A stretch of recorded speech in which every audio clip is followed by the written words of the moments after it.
사도신경으로 우리 신앙을 고백하겠습니다. 나는 전능하신 아버지 하나님 천지의 창조주를 믿습니다. 나는 그의 유일하신 아들 우리 주 예수 그리스도를 믿습니다.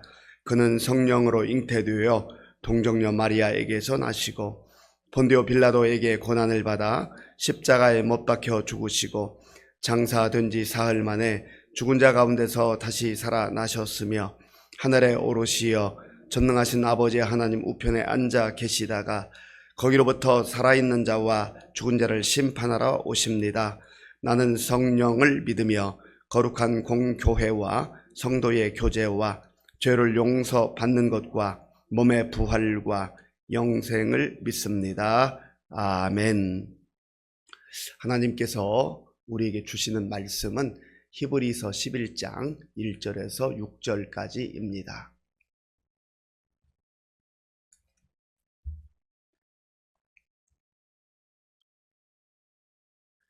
신약 성경 364쪽 히브리서 11장 1절에서 6절까지의 말씀을 교독하겠습니다.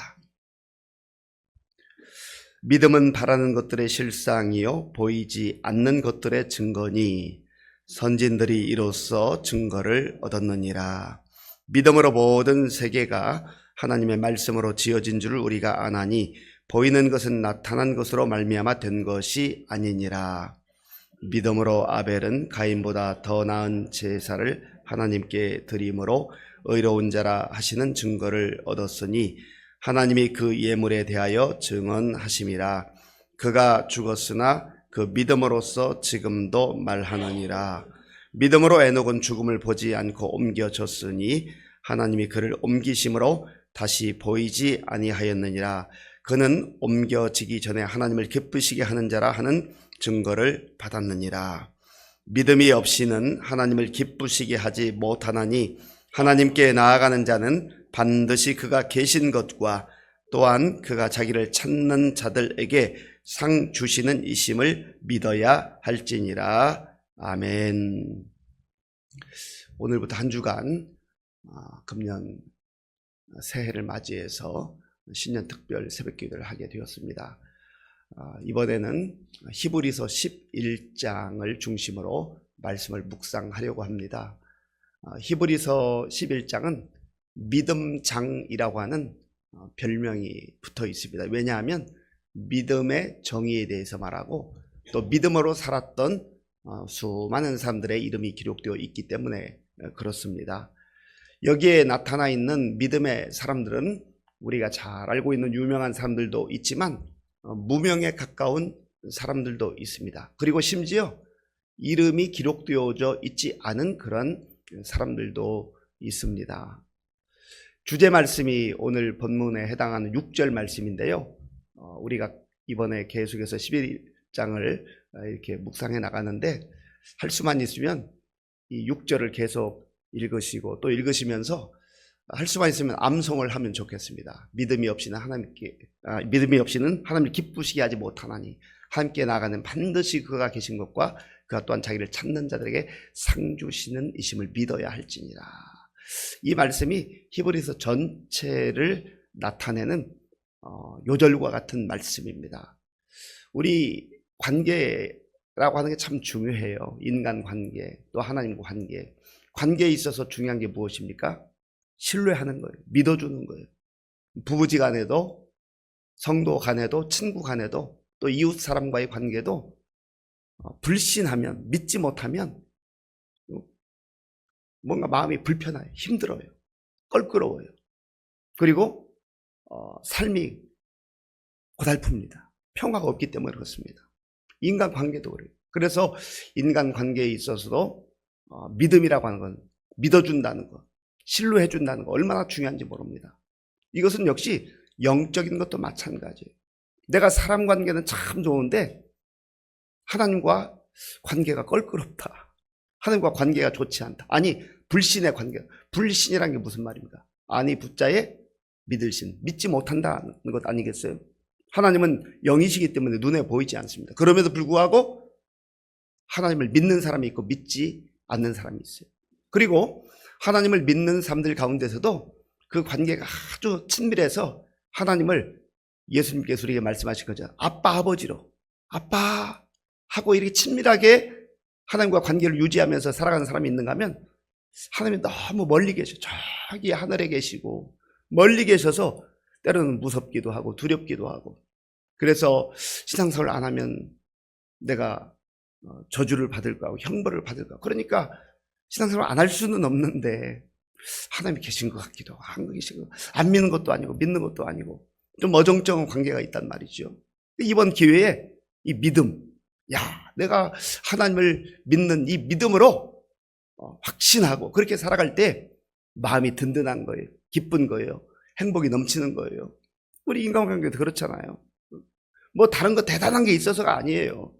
뭐 흔히 말할 때 그저 따뜻한 밥 한 공기 국 놓고 뭐 반찬 두세 개 놓더라도 서로 마음껏 웃으면서 대화하고 그렇게 마주 앉아서 밥 먹는 그런 가정, 행복한 가정이 있잖아요. 뭐 진수성찬 차려놨는데 오라고 해도 오지도 않아요. 다 그냥 자기 방에 들어가 있어요. 그리고 서로 웃지도 않고 뭔가 마음이 불편해요. 그러면 그런 진수성찬이 무슨 의미가 있냐. 그러니까 가정의 식탁이라고 하는 것을 이렇게 가만히 보고 가정의 분위기를 봐도 그게 어떻게 보면 우리 전체 인생을 대변할 수도 있다라는 겁니다. 그런 면에서 우리가 이번 한 주간을 또 하나님과의 나의 관계가 어떤가, 1차적인 관계죠.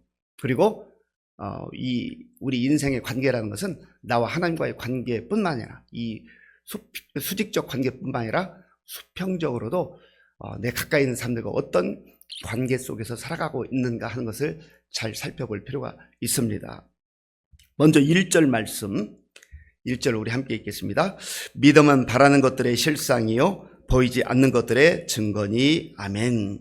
믿음이란 게 무엇인가? 믿음은 여기서 두 가지로 설명하는데 바라는 것들의 실상이다. 그러니까 기독교는 희망의 종교입니다. 우리가 과거를 거쳐서 현재에 지금 살고 있는데 현재에 어떤 사람이 기대감과 설레임으로 또 힘차게 성실하게 열정 가지고 살 수 있는가? 바라는 것들이 있는 사람, 바라는 것들. 이 바라는 것들은 미래적 내용이잖아요. 나에게 바람이 없다. 나에게 바람이 없는 사람은 내일이 기대가 되지 않아요. 희망이 없는 거, 소망이 없는 거예요. 그런데 하나님께서는 하나님의 백성들이 하나님의 자녀들에게 바라는 것들을 주셨어요. 그것이 바로 하나님께서 우리에게 주신 약속입니다. 약속.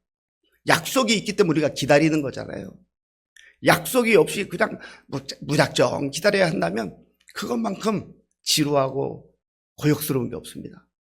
하나님께서는 우리가 이 광야와 같은 세상을 살아가면서도 바랄 수 있는 약속을 주셨어요. 그리고 바라는 것들이 어떻게 보면 지금은 내 손에 잡히지 않고 눈에 보이지 않아요. 그렇지만 반드시 하나님이 이루신다 하는 그러한 확신을 갖고 있는, 그게 믿음이라는 겁니다. 왜요? 하나님은 신실하신 분이기 때문에 약속하신 것을 반드시 이루시는 분이거든요. 그러니까 우리가 하나님을 내 시간을 바쳐서, 내 물질을 바쳐서, 아니 내 인생을 걸고 믿는 것 아니겠어요? 심지어 어떤 사람들은 자기 생명을 기꺼이 내어놓으면서도 이 믿음을 지키는 겁니다.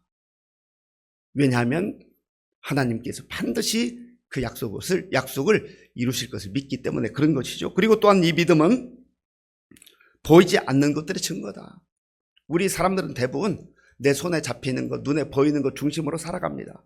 그래서 내 손으로 직접 붙잡아보고 만져보고 내 육신의 눈으로 확인해야 이게 뭐 분명한 것 같고 있는 것 같고 그렇게 살아가는데, 진짜 믿음의 사람들은 보이지 않는 것, 그것을 오히려 증거로 살아간다는 거예요. 뭐 우리 일상생활을 봐도 눈에 보이고 손에 잡히는 것만이 다 있는 게 아니에요. 정말 중요한 것 중에 눈에 보이지 않는 것이 얼마나 많은지 몰라요. 이 하나만 예를 들어도 우리 공기가 눈에 보이지 않잖아요. 손에 잡히지 않잖아요. 그런 사람은 공기가 없으면 죽습니다. 마찬가지예요. 영이신 하나님과 우리의 관계가 단절되면 우리는 영적으로 그 자체가 이미 죽음인 거예요. 그 자체가 이미 불행인 거예요. 그 자체가 이미 하나님의 심판인 겁니다. 나중에 하나님 앞에 가서 심판받는 거, 그거는 영원한 심판이지만 이 땅을 살면서도 하나님 없이, 믿음 없이 불신 가운데 사는 것 자체가 그것이 고통이요 불행이라는 것을 성경 우리에게 말씀해 주고 있는, 그래서 믿음으로 살라라고 하는 것이지요. 이러한 바라는 것들의 실상, 보이지 않는 것들의 증거를 붙들고 사는 사람들이 있었는데, 오늘 2절에 보면 선진들이 그렇게 살았다는 거예요. 2절을 제가 읽겠습니다. 선진들이 이로써 증거를 얻었느니라. 아멘. 여기 선진들은 먼저 살았던 사람들, 먼저 살았던 믿음의 사람들이 지금 이 히브리서를 읽게 되는 그 당시에 사람들과 먼저 살았던 사람들이 다 이런 소망을 가지고 살았고 약속을 붙들고 살았고, 그리고 보이지 않는 것들을 증거 삼아 믿음으로 살았다라고 하는 거죠. 그리고 이제 그 이후에 보면 그 사람들을 나열하는데, 특별히 또한 이런 믿음의 선진들이 어떤 믿음을 가지고 살았는가? 창조주 하나님이 이 만물을 창조하셨음을 믿고 살았다는 거예요. 믿음의 근원은 거기서부터 시작되는 겁니다. 우리가 성경을 딱 펼치면 구약 창세기 1장 1절에 태초에 하나님이 천지를 창조하시니라. 아하, 하나님께서 세상을 창조하셨구나. 그 세상을 창조하신 하나님께서 나에게 생명을 주셨구나. 이것을 믿지 못하고 이것을 받아들이지 못하면 그 이후에 나오는 성경의 많은 이야기들, 물론 교훈적 이야기, 좋은 이야기들이 있습니다만 성경은 교훈서만이 아니거든요. 우리의 생명을 다루는, 구원을 다루는 그러한 하나님의 말씀입니다. 그렇기 때문에 창조주 하나님을 믿는 게 중요해요. 그 내용이 3절에 있습니다. 우리 3절을 함께 읽겠습니다. 믿음으로 모든 세계가 하나님의 말씀으로 지어진 줄을 우리가 아나니 보이는 것은 나타난 것으로 말미암아 된 것이 아니니라. 아멘. 믿음으로 모든 세계가 하나님의 말씀으로 되어진 줄을 안다. 그러니까 창세기 1장 1절 그 한 절이 믿어지지 않는 사람은 다른 걸 믿을 수가 없어요. 그렇잖아요. 그런데 세상을 창조하신 하나님, 말씀으로 세상을 창조하신 그 하나님은 전능하신 하나님, 위대하신 하나님, 권능이 하나님, 불가능할 것이 없는 하나님, 그 하나님을 믿기 때문에 성경에 나오는 홍해를 가르는 사건, 또 이스라엘 백성들이 여리고성을 7바퀴 돌았을 때 무너지는 사건, 그리고 이제 신약에 보면 예수님께서 무리를 거는 사건, 죽은 자를 살리는 사건, 또 예수님 죽으셨다 부활하신 사건, 이것이 창조주 하나님을 믿지 못한다면 다 믿지 못할 내용들이에요. 그러니까 사람들은 그게 가능한가? 그게 어찌 가능한가? 이렇게 자꾸 퀘스천 마크를 다는 것이죠. 그런 면에서 창조주 하나님이라고 하는 의미는 그분은 전능하신 하나님이고 위대하신 하나님이다. 불가능할 것이 없는 하나님이다라고 하는 것을 말씀하시는 거죠. 그리고 그 하나님은 약속하신 것을 반드시 이루시는 신실하신 하나님이다라고 하는 것을 역시 말씀하고 있는, 우리가 믿는 하나님이 바로 그런 하나님이에요. 선진들이 믿었던 하나님이 바로 그런 하나님이라고 하는 것입니다. 이제 4절에 보면 오늘 우리가 좀 더 깊이 묵상할 내용이 나오는데요. 아벨에 관한 삶입니다. 4절을 제가 읽겠습니다. 믿음으로 아벨은 가인보다 더 나은 제사를 하나님께 드림으로 의로운 자라 하시는 증거를 얻었으니 하나님이 그 예물에 대하여 증언하십니다. 그가 죽었으나 그 믿음으로써 지금도 말하느니라. 아멘. 믿음으로 아벨은, 그 앞에 믿음으로라는 말이 중요하잖아요. 히브리서 11장 믿음장이라고 했잖아요. 그러니까 이 사람이 어떤 업적을 이루었다, 뭐 대단한 일을 했다, 뭐 많은 소유를 가진 부자였다, 그런 수식어가 붙지 않습니다. 히브리서 11장에서 강조하는 것은 이 사람이 믿음의 사람이었는가라고 하는 것을 묻고 있는 거예요. 그리고 믿음의 사람들에 대해서 언급을 하고 있습니다. 저와 여러분들도 마찬가지입니다. 우리가 다양한 환경 속에 살아가지만 내 이름 앞에 믿음의 사람 아무개, 믿음의 사람이라고 하는 그 수식어가 붙게 될 때 그 삶이 복된 삶이에요. 영광스러운 삶이라는. 그러니까 2026년도를 우리가 정말 새로운 마음으로 기대하면서 기도 제목을 가지고 또 나와서 기도하잖아요. 하나님, 내가 믿음의 사람이 되기를 원합니다. 내 이름 앞에 믿음의 사람이라고 하는 그 수식어가 붙기를 원합니다. 모세나 아브라함 같은 경우는요, 하나님의 사람이라고 하는 수식어가 붙어 있어요. 성경 읽어보면 결국은 믿음의 사람이라는 거죠. 하나님과 동행하면서 하나님 말씀을 붙들고 믿음으로 살았던 믿음의 사람들.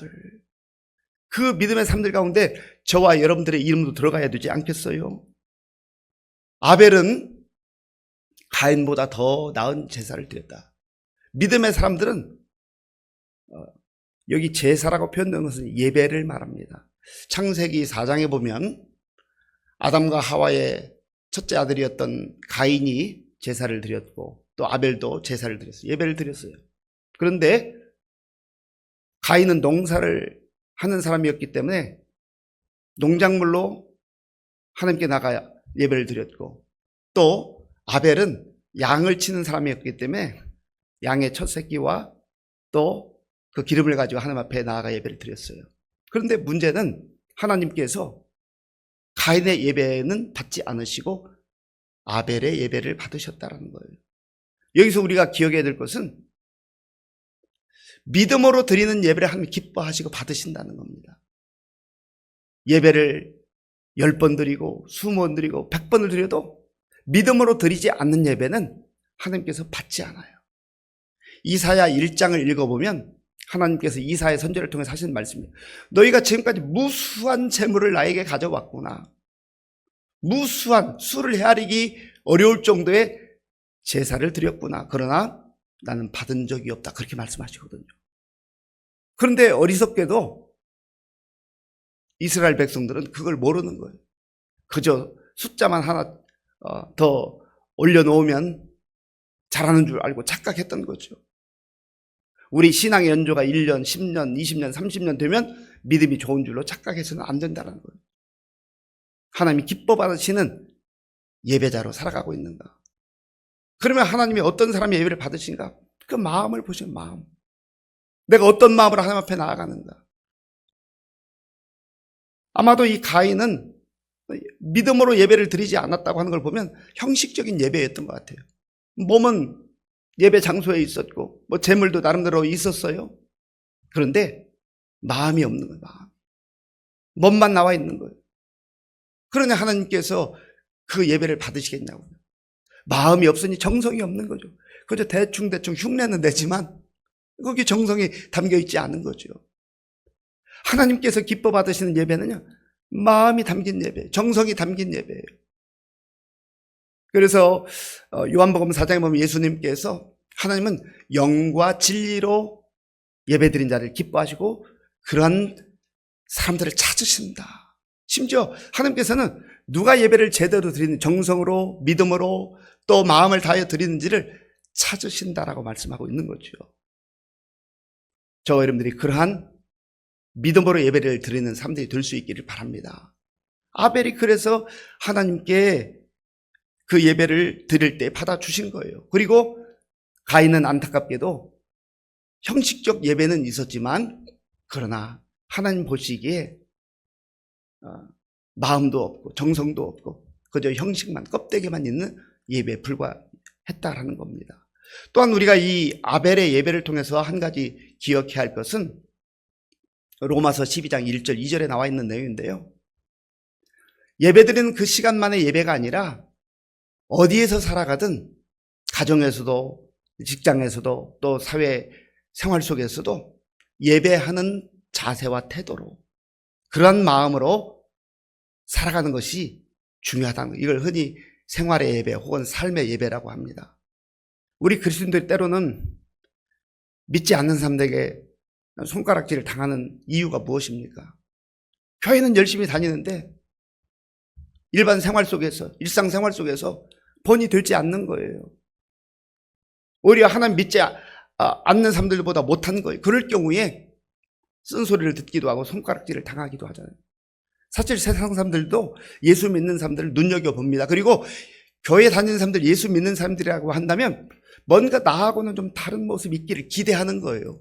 그런데 그 기대에 미치지 못할 때에 실망하게 되고 또 조롱하게 된다는 겁니다.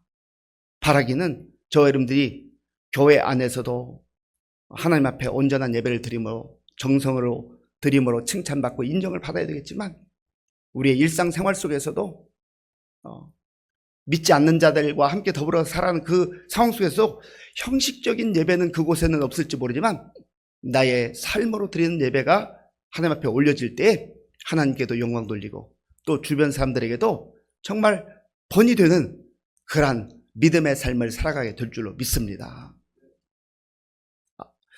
5절에 보면 에녹이 나오는데 에녹은 하나님과 동행했던 사람이었다. 에녹의 삶에 대해서는 또 다른 기회에 우리가 묵상하도록 하겠습니다. 결론적으로 6절 말씀 우리 함께 읽겠습니다.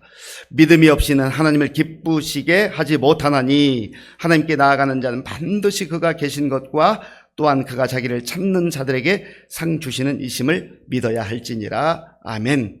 결국은 믿음이 없는 예배, 믿음이 없는 삶은 하나님을 기쁘시게 할 수 없다. 하나님을 기쁘시게 하지 못하고서야 어떻게 우리 인생이 잘 되기를 바랄 수 있고 어떻게 우리 인생이 행복하기를 바라겠습니까?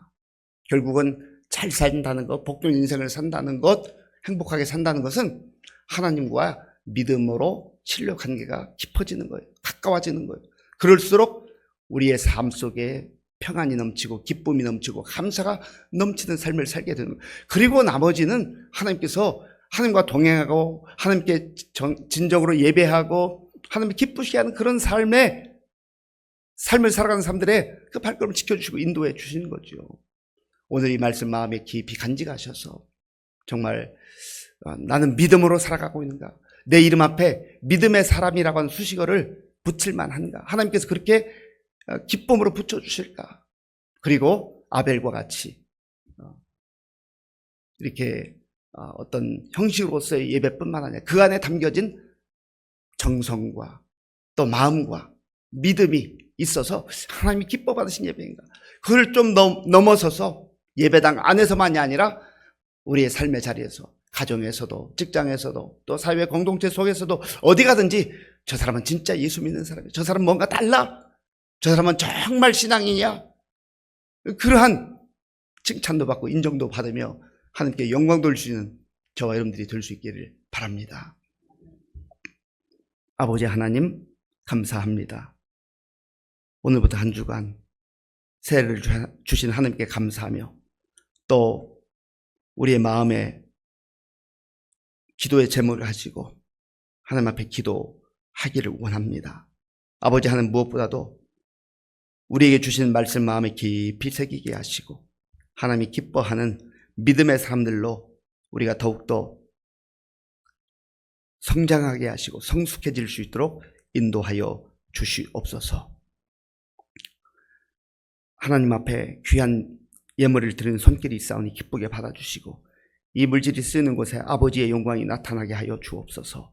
예수님의 이름으로 기도하옵나이다. 아멘. 주기도문으로 예배를 마치겠습니다.